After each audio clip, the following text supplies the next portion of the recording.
متحف السويس القومي منارة ثقافية وسياحية تسرد تاريخ القناة.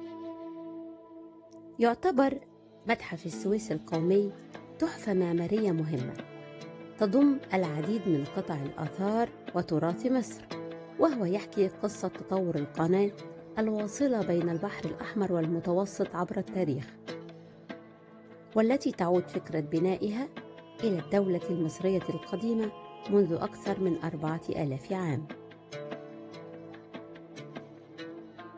يضم نحو 2500 قطعة أثرية متعلقة بقصة المدينة منذ عصور ما قبل التاريخ حتى العصر الحديث.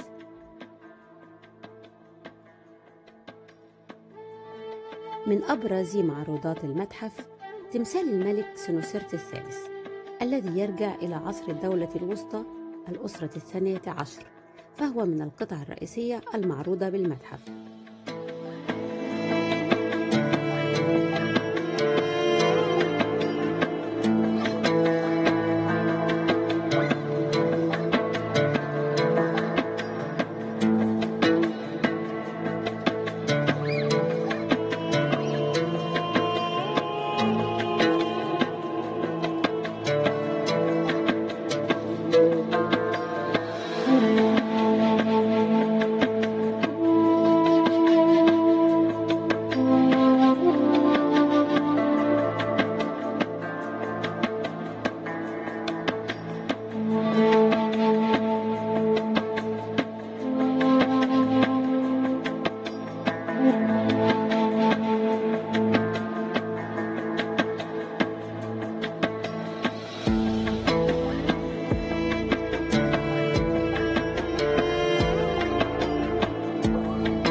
يحتوي المتحف على مجموعة تماثيل حجرية وبرونزية لبعض ملوك ومعبودات مصر القديمة والنقوش الجدارية، فضلاً عن نماذج لمراكب خشبية ترجع للدولة الوسطى، والعديد من الأواني الفخارية والحلي والأسلحة التي ترجع لمختلف العصور،